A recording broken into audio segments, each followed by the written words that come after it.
All right. So it's another practice day. We have questions here for full test. We have all three parts, and we're going to discuss all these questions with what have been given.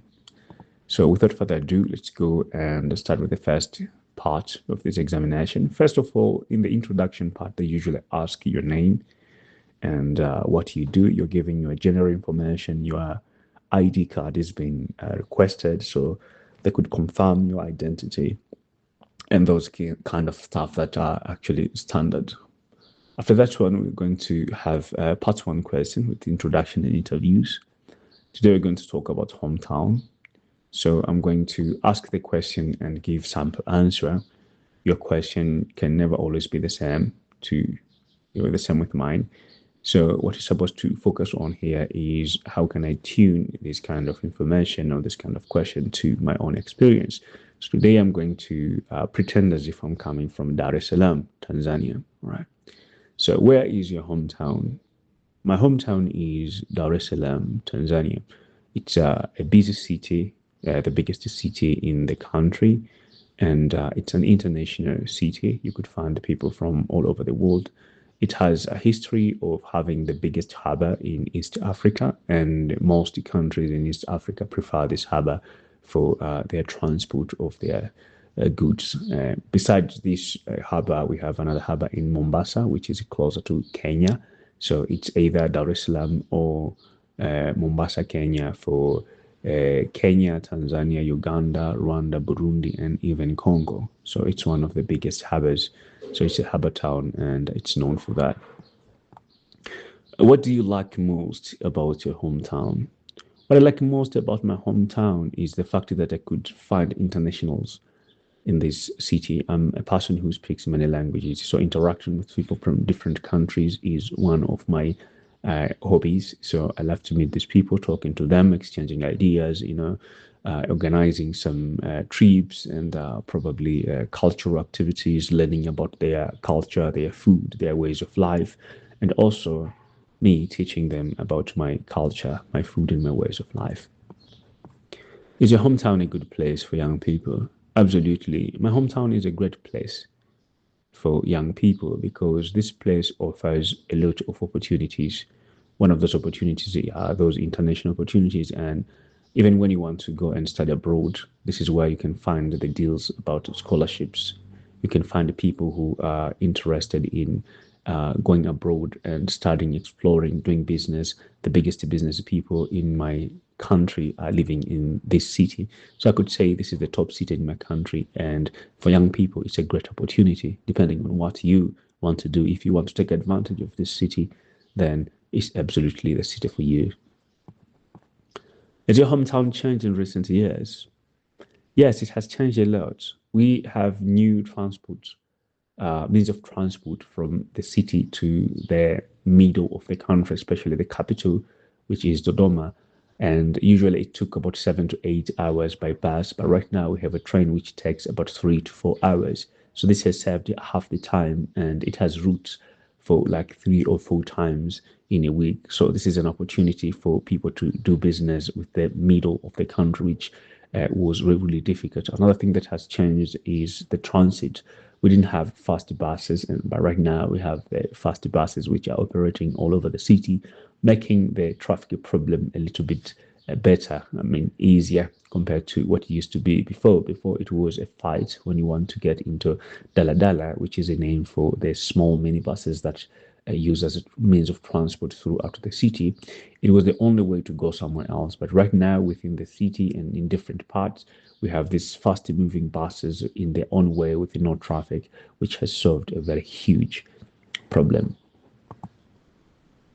So we are done with the first part. Now we are going to move to the second part, which is a cue card question.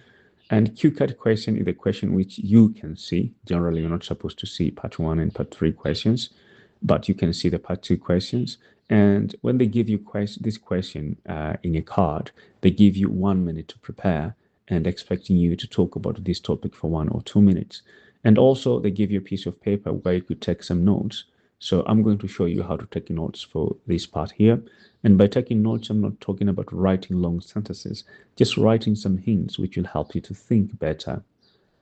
So describe a person who helps you learn something important.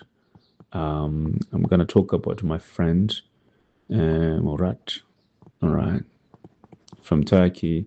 Who this person is, he's a journalist.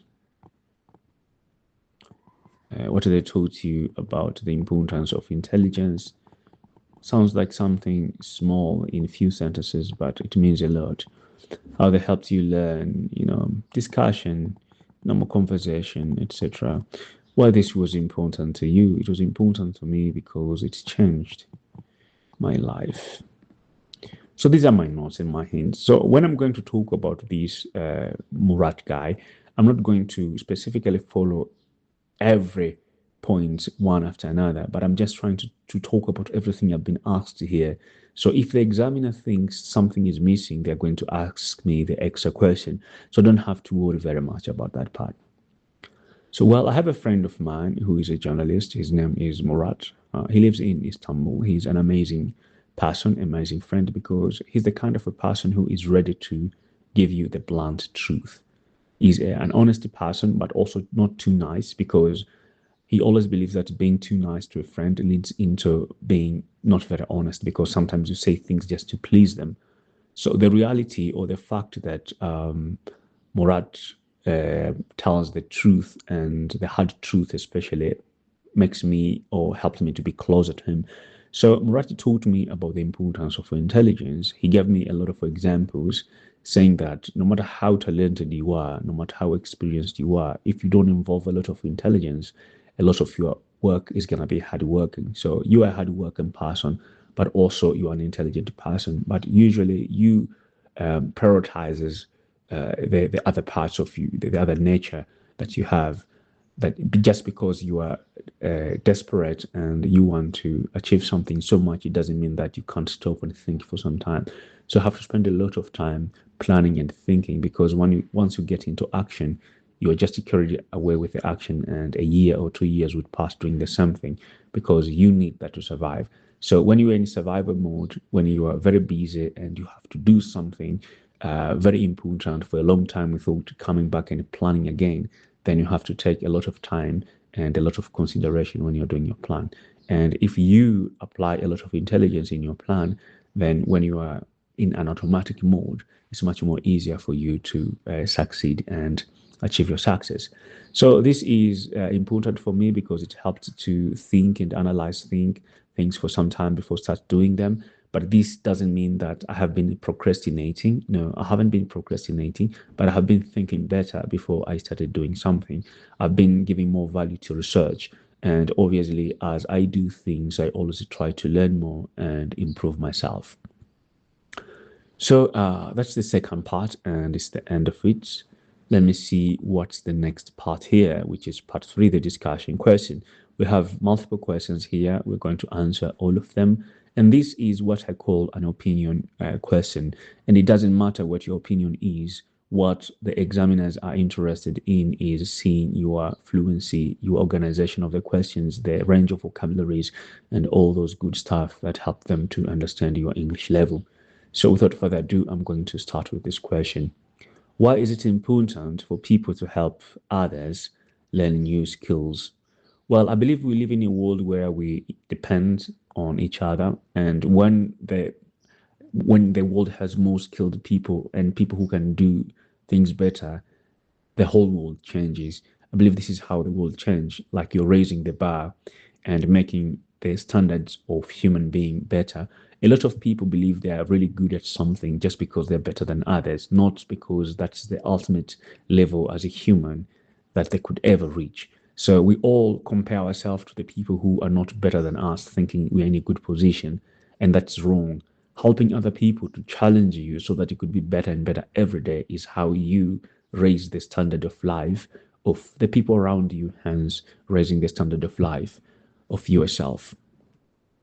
Do you think people learn better from teachers or from experience? I think people learn better from experience. You learn from teachers, but what you learn from teachers is from teachers' personal perspective and experience.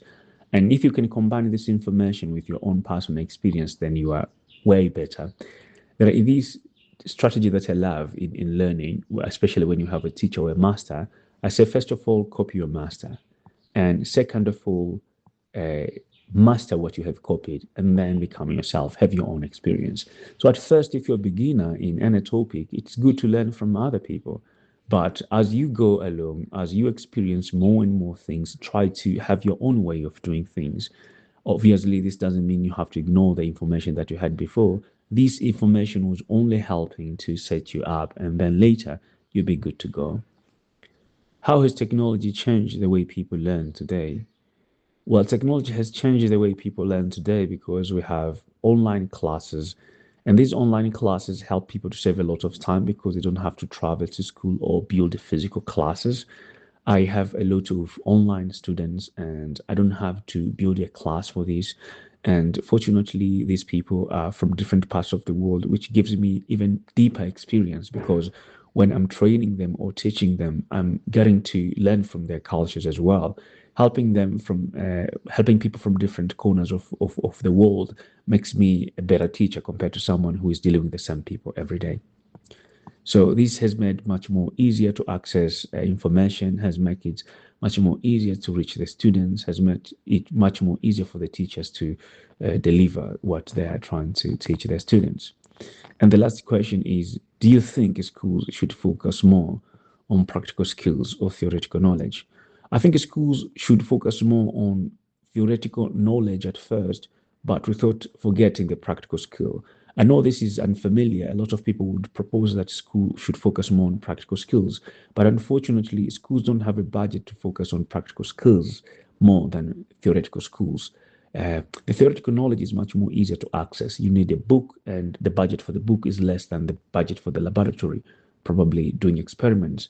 So, if a school has means, they could focus more on practical skills. Or the alternative could be reducing the amount of theoretical knowledge that is being given and the budget that has been given for theoretical knowledge and trying to add a part of it to much more practical skills. Or when you're building the school from the beginning, you have to build the school not only with books and paint and classrooms, but with much more laboratories, places for sports, where people could learn sports, swimming activities, culture, and all those kind of stuff. So it totally starts with the way you are structuring your school to begin with. All right, so that was our sample test, and I hope you enjoyed it. If you have any questions, drop them in the comment. If you are interested in this kind of videos, don't forget to subscribe and also opening notifications and liking it, sharing with your friends. And obviously, the more people come here, the easier it is for me to be encouraged to keep on working on these questions. Take care of yourself. Best of luck, and I'm looking forward to see you more.